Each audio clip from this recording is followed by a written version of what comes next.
So that one's Lenny. Lenny's the bigger guy. Zoe, she's the one over in the corner. But they have a tunnel where they can kind of go in and out as they please.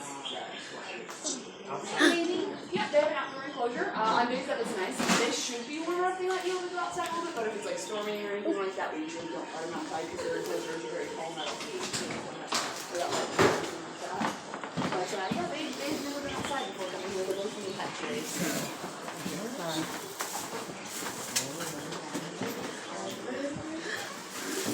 Alrighty, well, we're going to go ahead and start getting started. So if you guys are doing the...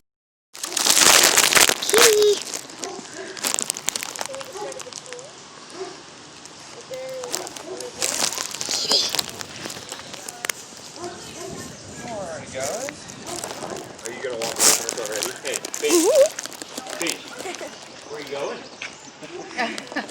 Pretty typical. This is why we got to start with her if she's out. But we'll kind of see what she wants to do and kind of play off how long we're going to stay with Banshee here. But I have so many names for her. She's not like the other cats that we'll see today who will readily come up, get snacks, and be interactive with us.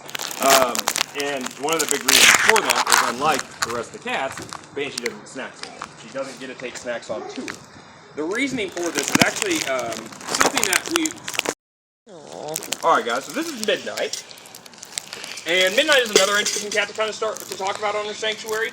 For a number of different reasons. But for her, the first thing I like to talk about is what kind of cat she is. So if you guys had to tell me what kind of cat is. Because. That's a pretty good point. That's pretty good guess.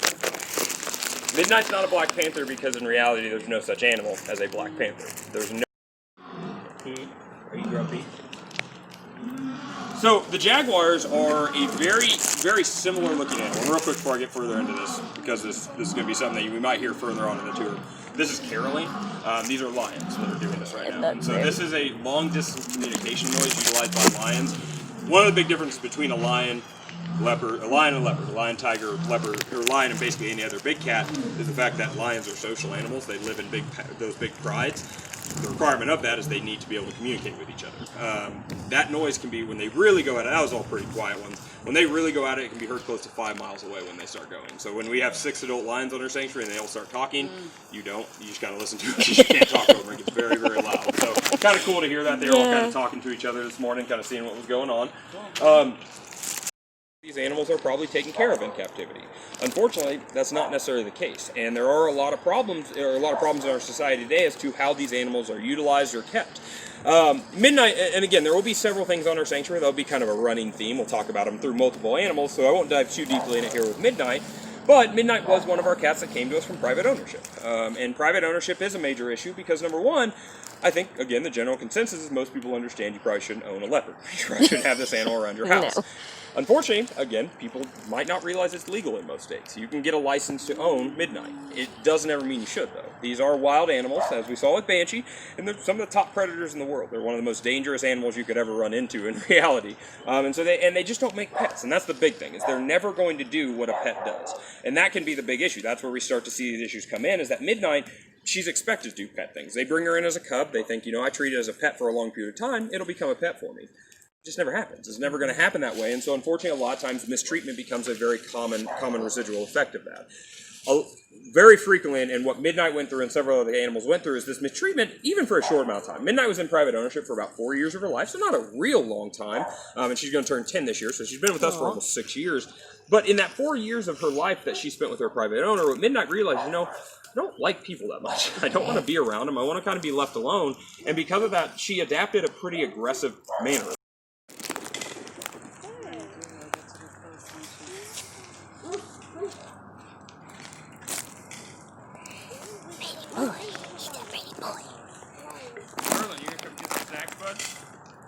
We will try to U-feed him. He hasn't been cooperating too well with U-feeds here recently. We'll just see if he wants some snacks. Just a second. Hey, bud. You want snacks? Good morning. You want some snacks? You want to go over here and get some snacks? You guys want to follow me over this way? We'll get the crop set up over in the corner over here.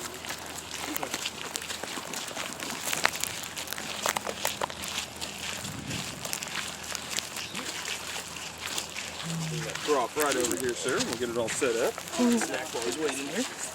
Merlin. Merlin. And then both of you will get a chance to give Merlin. Is our oldest lion on our sanctuary. He'll turn 11 years old this year. And though that may not seem super old, in the wild he is a cat that would live about 10 to 16 years. So in the wild he'd be up there in years. In captivity, a good system can provide a life of into the mid-20s, even longer than that at times. So Merlin, for us, is kind of a young middle-aged cat for us currently. Big Merlin here, he is a cat that unfortunately, we start diving a little bit into the ideas of how people make money with these cats, how they profit. Some psychological damage in reality. Merlin here didn't really ever know what the outside was when he came to us, and that's a big issue that we have to deal with. The other thing though, he's just not very healthy. Merlin didn't have the chance to go run and play and just be a normal cat, and so his health wasn't as good as it probably should be at a younger cat at 5 years old. But the biggest thing we had to work with is personal favorite cats on our sanctuary. She is also who I think the prettiest cat on our sanctuary is. She is a gorgeous, gorgeous animal, and she's one that can actually be kind of confusing. With just like all animals, like domesticated animals as well, when you see them, you can usually get a pretty good perspective of age, typically. When people come out to see Sierra, I usually ask them kind of how old these animals, or how old they think she is, with the idea that an old tiger in captivity, a cat that is incredibly old, is going to be about 20 years old. So a 20-year-old tiger is the equivalent of a human being about 110 to 120 years old. So if you guys had to guess, how old do you think this cat is? 15? Any other guesses? 20? 12. You're actually pretty close. A lot of times people will guess kind of at a younger age. She's not being as active as she usually is. She comes up running and playing for us. She's 16 years old. She'll be 17. She's our second oldest cat on our sanctuary today, and that's a pretty old age yet. But in general, she looks a lot more like our younger cats. But she is an older animal. With that, one of the only things about that is it is something we do keep a close eye on. Once they start to get to that upper age, that kind of advanced age, we do want to make sure we're doing everything we can to make them as healthy as possible. Sierra's been getting a little grumpy with us recently on that medication preventatively, just to kind of make sure we're helping her out in any way we can. Unfortunately, that medication, for it to work as efficiently as possible, she has to stick to a very strict diet of only eating twice a day. So unfortunately, Sierra doesn't get to take snacks anymore. Kind of unfortunate. She really does. Good name. Hey, bud.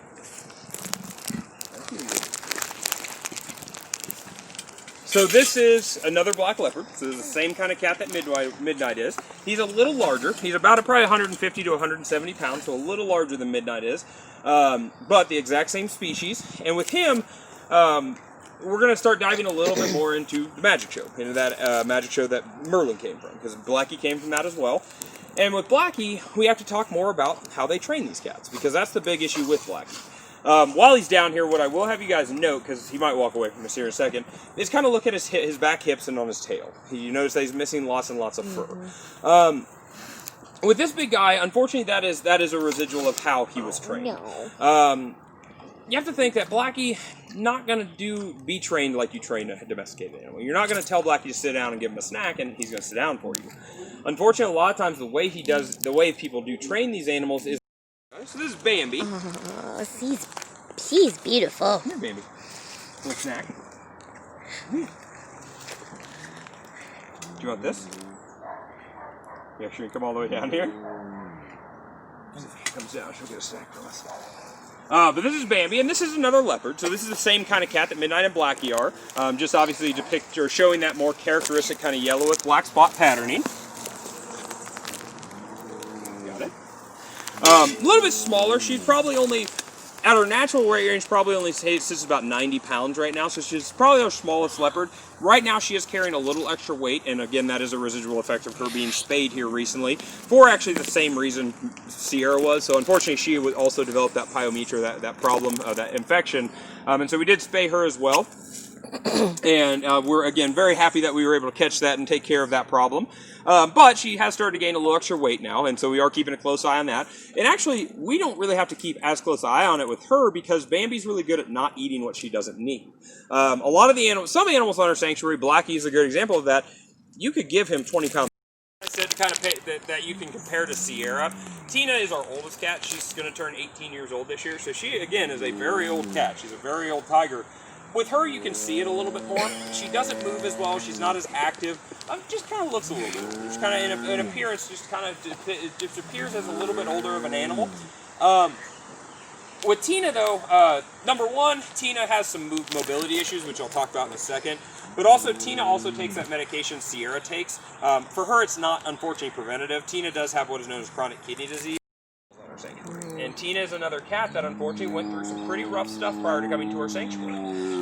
When Tina came to our sanctuary, she was, again, a pretty aggressive animal. Tina lets you know, I don't really feel comfortable with you being around me. And that's not only from her private ownership. Tina did go to a zoo for a short amount of time prior to coming to us. And again, zoos aren't always the best of places either. There are for-profit zoos as well. And so, unfortunately, it wasn't the greatest zoo in the world. And through these 2 phases, Tina did kind of learn, you know, I don't want to be around people anymore. I don't want to see them. I want to be left alone. And she did develop a pretty aggressive mannerisms in general. Contact, so magic shows, the private ownership, is when they get declawed a lot of times. Tina's declawed on all 4 of her paws, as Bambi, Blackie, Merlin, and Midnight all were as well. The problems are is Bambi, Blackie, Merlin, and Midnight could all end up being like Tina here, which is she has arthritis. And the reason for that is declawing these cats actually really changed how they walk. The claw is attached to the last bone in their finger, so removing is actually amputating the bone out of their finger. And that's a big issue because cats kind of... Tigers make a lot of noise. They can make a lot of different noises, but typically they're kind of silent animals because they're ambush predators, and so they don't really talk a whole lot in the wild. Tina is just something that she's developed.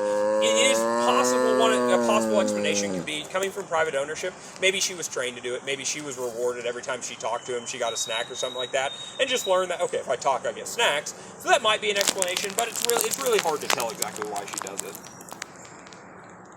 Right, Tina? Any other questions about her, guys? She has a question. What's your we're gonna go, question, Tina. Tina? Bye-bye. We'll move our way down this way, guys.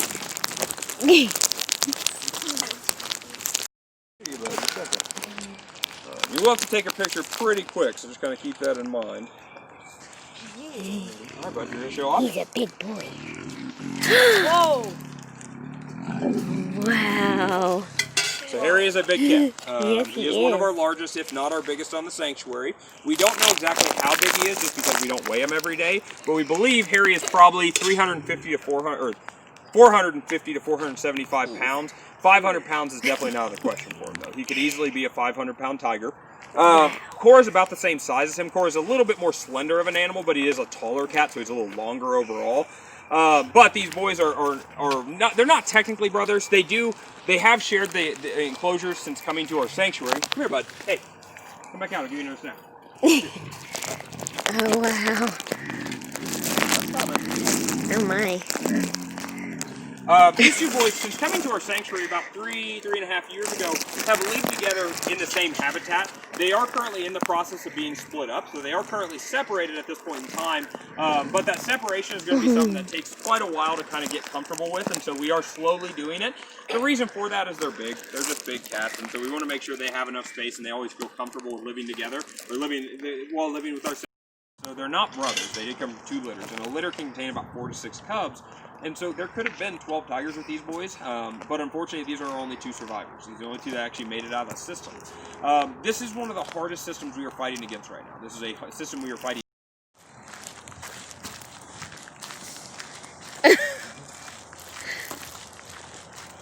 I want him to hiss again.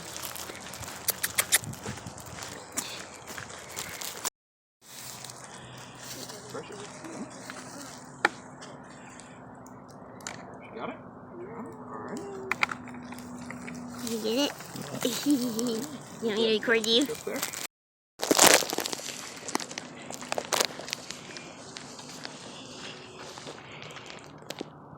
Got it? Yay! Go ahead and pull this cross piece back out there, That's guys. so Take the gloves sweet. off and I'll grab that stuff from you once I get outside the tent.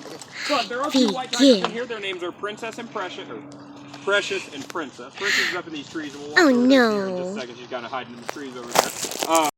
for, it can be enough time for them to get a little uncomfortable with each other. And so we are slowly transitioning them back together. We'll kind of let one of the, Stripey be in contact with Precious for a while. Precious is a much calmer cat. Princess is a very dominant animal, and so the process of reintroducing Stripey to Princess is going to take a lot longer than it would with Precious. And so we're slowly working on that right now. But these girls are all three of our final magician. These are the three of the final magician cats. So these are the three cats that came from the same place Blackie and Bambi and Merlin did.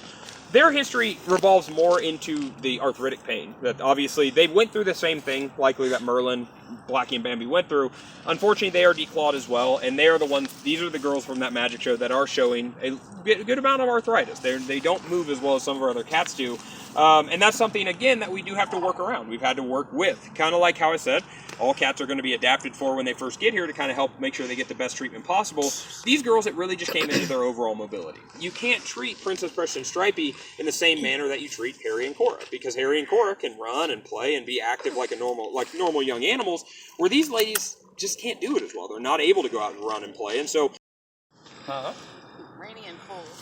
Everybody's getting grumpy this morning. Well, usually that makes them pretty happy. They like the colder weather. They like it being a little cooler just because it's easier on them, so... Just all kind of waking up a little bit this morning, it looks like. So let's go ahead. We'll walk down here to Princess. Precious getting a little worked up, so we'll walk down here to Princess. That'll usually calm Precious down a little bit. Hey, you gonna be nice? Princess, you gonna come see me?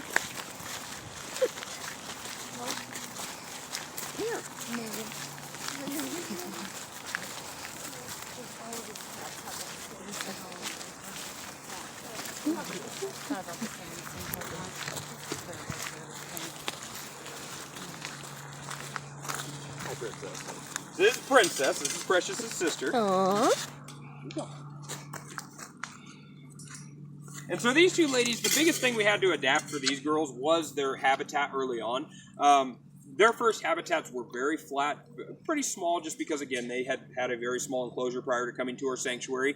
And it was what we needed to give these girls early on just to help them adapt. So number one, make sure they have the best mobility possible. They can move and get more comfortable easier in the habitat, but also allow them to get comfortable with that space, getting comfortable being here on our sanctuary.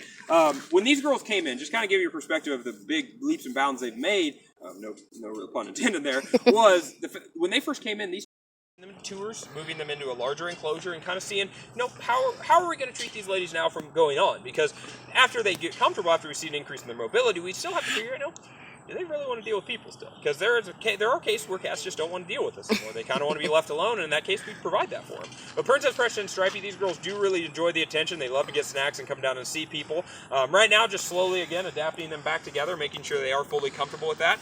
It could be that they just don't want to live together anymore. That is a good possibility, and if that is the case, we will provide Stripey a new home. We'll give Stripey a place to herself and just let her do her own thing. But we want to make sure that, if possible, these girls can live together, because